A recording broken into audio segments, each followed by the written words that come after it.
Paz do Senhor, meus irmãos, graças a Deus. Hoje, nossa lição de número 5, o nosso tema é Neemias, a oração de um construtor. Nós vamos ver nessa lição, irmãos, como foi o desenrolar da história de Neemias acerca de reconstruir os muros de Jerusalém, já que os babilônios tinham destruído tudo, e agora Neemias vai e tem a incumbência, vamos dizer assim, que ele coloca isso no coração dele, Deus coloca isso no coração dele, para que ele pudesse reconstruir os muros. Estava numa vida tranquila, sossegada, lá com o rei, era copeiro do rei, tranquilo.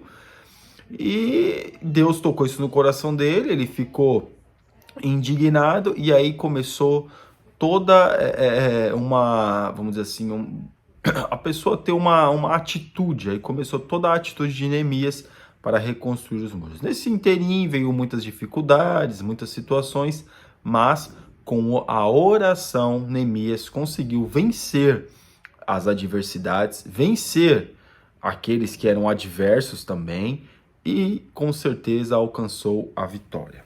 Amém? No nosso texto do dia, que está em Neemias capítulo 1, versículo 6, diz assim: Estejam, pois, atentos os teus ouvidos e os teus olhos abertos para ouvir a oração do teu servo, que eu hoje faço perante ti, de dia e de noite, pelos filhos de Israel, teus servos. Irmãos, veja que quando Neemias ora e quando Neemias vai fazer algo, não é para ele ele não seria o maior beneficiado, mas sim o povo.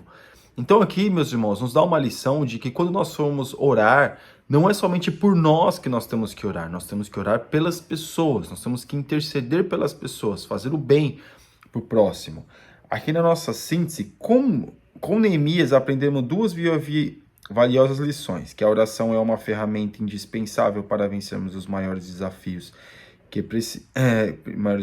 e que precisamos eleger as prioridades certas em nossas vidas. Irmãos, Neemias poderia ter ficado na tranquilidade e no sossego, mas não, ele desejou, ele sabia que ia passar por dificuldade, mas o desejo dele era ver os muros de Israel reconstruídos, os muros de Israel reconstruídos. Alguém vai dizer, mas ele talvez não, meus irmãos, mas ele queria ver os muros de Israel reconstruídos, porque eles escutavam histórias acerca de como que era Israel, eles tinham isso em memória, mas muitos não viveram aquele momento, e provavelmente Neemias foi um dos que não viveram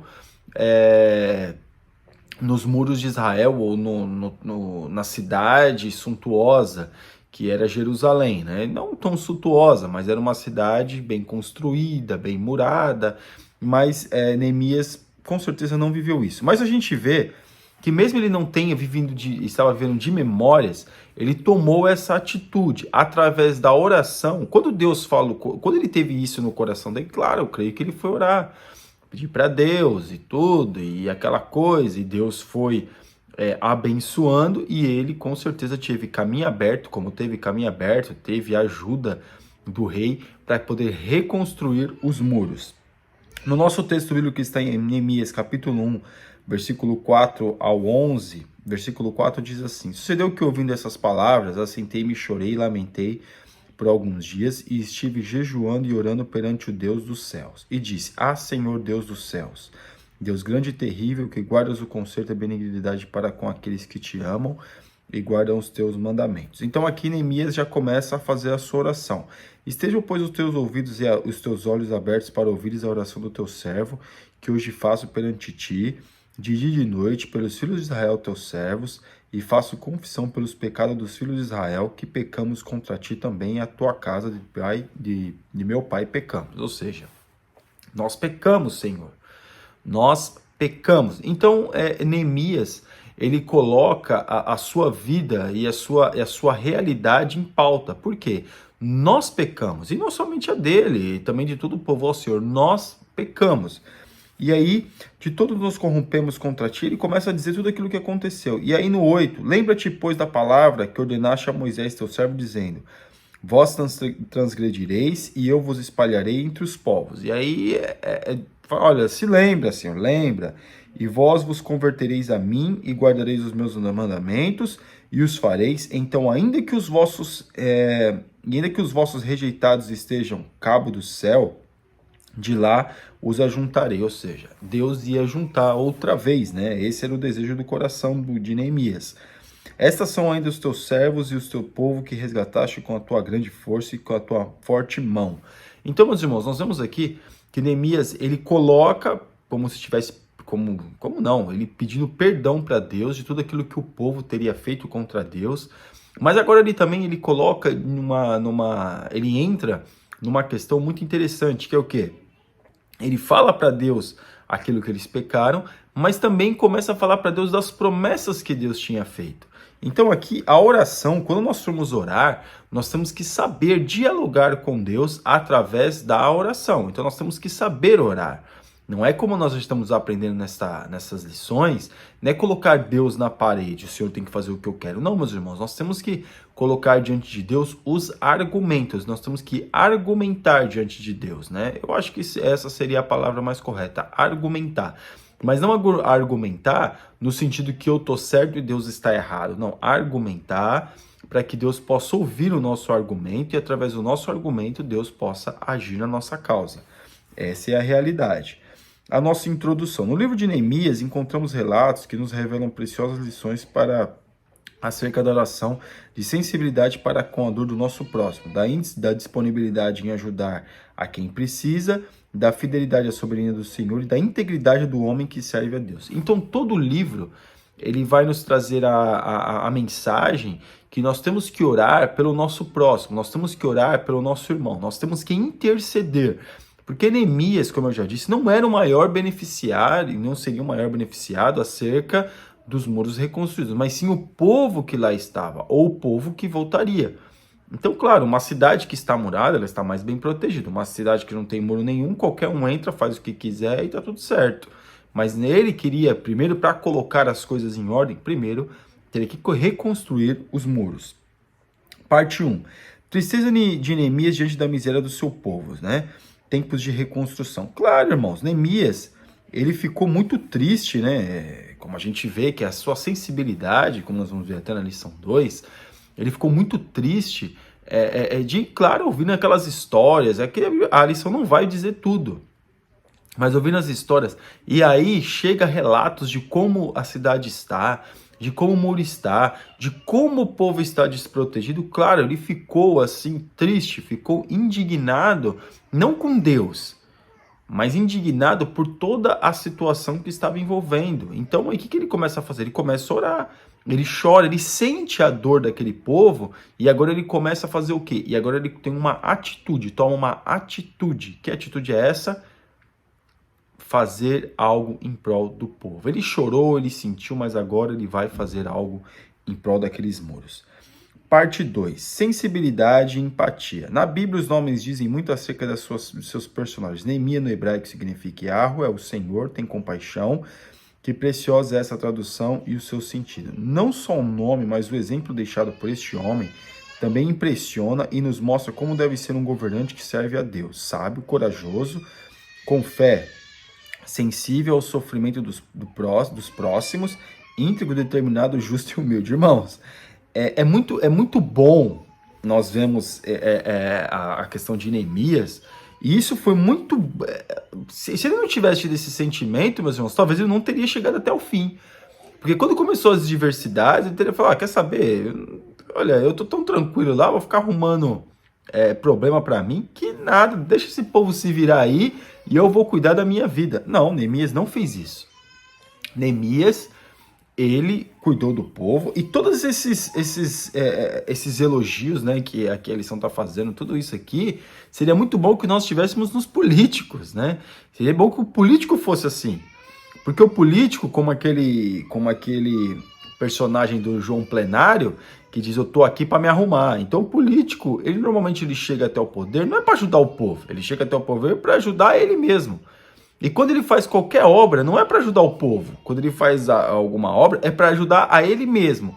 Ele está visando a próxima eleição, ou ele está visando também o superfaturamento da obra. Mas aqui, seria muito bom se os políticos tivessem a sensibilidade e compaixão pelo povo, que com certeza o Brasil não estaria do jeito que está hoje.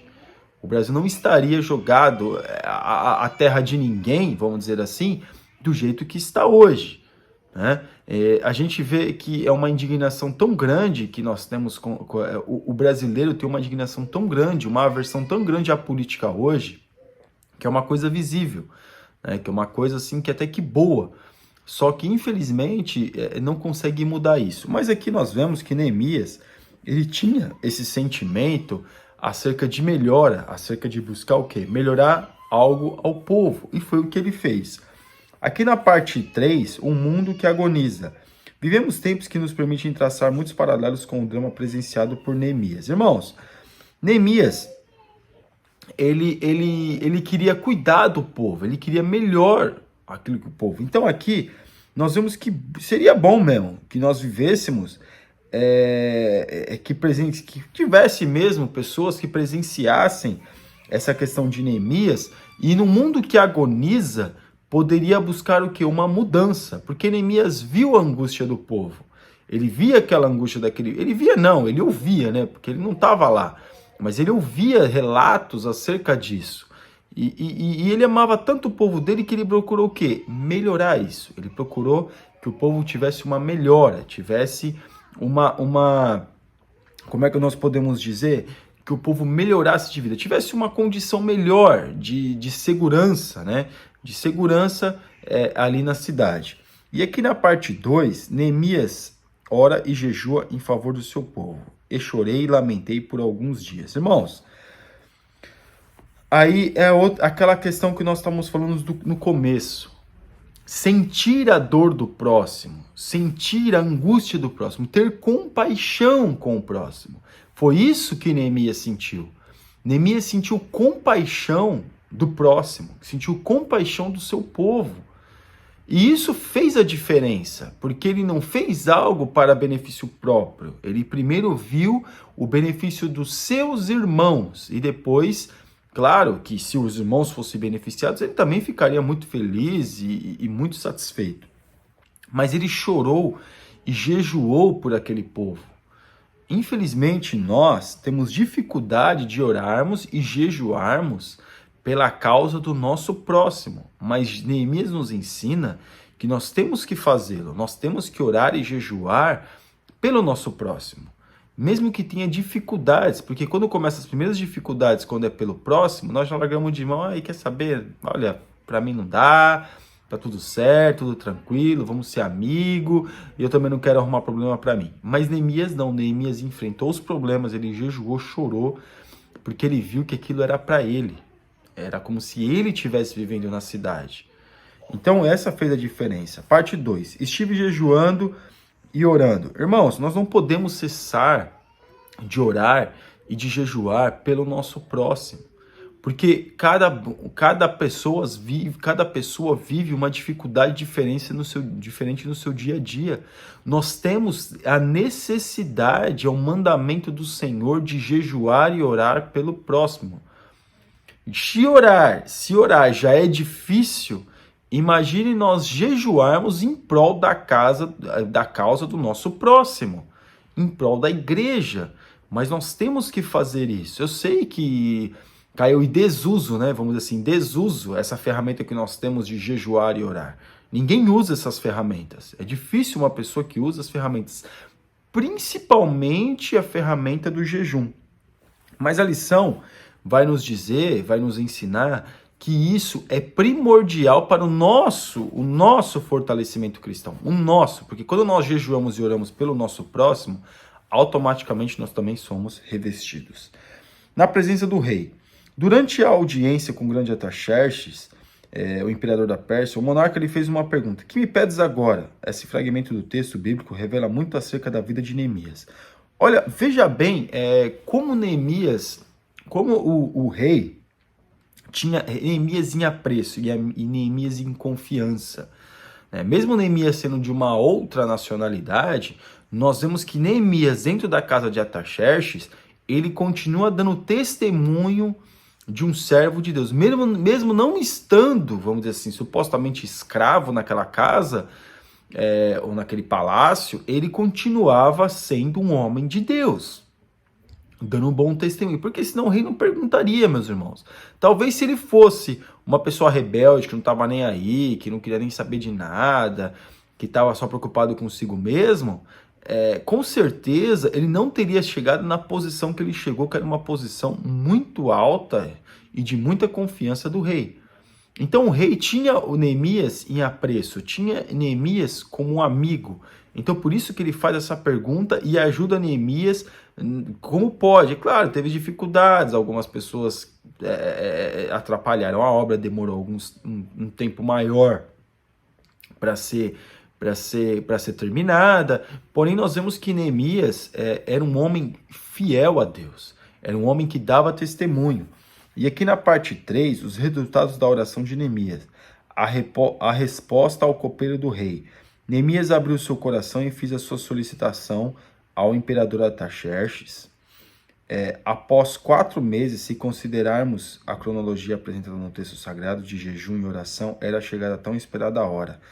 Chegado o grande dia, o rei olhou a face do simples copeiro e imediatamente preocupou-se com um semblante triste. Irmãos, nós vemos que não é só Neemias fez a sua parte, Neemias dava um bom testemunho, porém também Neemias, ele continuou orando e jejuando. O rei gosta tanto de mim, então não precisa orar. Não, meus irmãos, continuou orando e jejuando, porque se ele já tinha uma certa possibilidade, então se ele jejuasse e orasse, ele teria possibilidades ainda maiores e com certeza chegaria a um nível, vamos dizer assim, de intimidade, de petição para o rei um pouquinho maior. Então nós vemos que Neemias continuou orando e continuou jejuando por muitos e muitos dias, meus irmãos. Foi por dias, não foi, orei e jejuei agora não preciso mais fazer não. Não, meus irmãos, ele continuou, isso é perseverar. Ele continuou perseverando para que o rei, o imperador, pudesse ouvir a sua causa. Deus já tinha ouvido, já tinha decretado, mas Deus usa homens, e Deus toca no coração de homens para que venha nos abençoar. A adversidade ao longo do caminho. Muitas foram as adversidades encontradas por Neemias. Irmãos, muitas mesmo, né? Muitas foram as adversidades, falaram de Neemias, colocaram o rei, tentaram colocar um contra o outro, mas Neemias não deu ouvido para esse tipo de coisa. Neemias, claro, ficou triste, o sentimento de tristeza talvez Neemias tenha tido, porém ele continuou caminhando no seu propósito, ele continuou buscando para que o seu propósito pudesse ter sido colocado em prática. Então Neemias, ele não dá ouvidos, ele continua caminhando. Olha, eu estou fazendo uma grande obra, eu não posso parar, não posso dar ouvido à fofoca, não posso dar ouvido a disse-me-disse, eu tenho que caminhar, eu tenho que ir para frente. Essa tem que ser a nossa mentalidade. Parte 3. O nosso Deus fizera toda esta obra. Após a conclusão da obra, Neemias constatou, impressionados ficaram seus inimigos com a construção. Irmãos, e aí Neemias não se julgou melhor, não se julgou mais importante, mas sim ele deu toda a honra e toda a glória a Deus. Foi Deus que preparou o cenário, foi Deus que preparou os homens, foi Deus que deu força para que Neemias pudesse continuar, foi Deus que tocou no coração de Neemias, foi Deus que abençoou, foi Deus que levantou, foi Deus que fez tudo, Deus fez tudo. Neemias teve a sua participação? Claro, mas se não fosse Deus, nada teria sido feito. Então Neemias dá a glória e a honra para Deus. Amém? E a nossa conclusão. Ao estudarmos a vida de oração do construtor Neemias, podemos perceber a importância em elegermos as prioridades certas para a nossa vida. De todas as formas passíveis, diversas pessoas tentaram desviar a atenção de Neemias, a impedi-lo de concluir a construção dos muros, mas o copeiro governador venceu o seu desafio. É isso que nós temos que fazer. Quando a gente está fazendo uma coisa boa, muitas pessoas vão vir para parar. Quando nós estamos buscando a Deus para melhorar a nossa condição com Deus, muitas pessoas vão vir para tentar parar. Mas o que nós temos que fazer? Continuar fazendo aquilo que Deus mandou nós fazermos. Essa tem que ser a nossa mentalidade. Amém? Que Deus abençoe os irmãos em nome de Jesus. Você ainda que não é inscrito no nosso canal, está convidadíssimo a assinar e que Deus te abençoe. Fique na paz.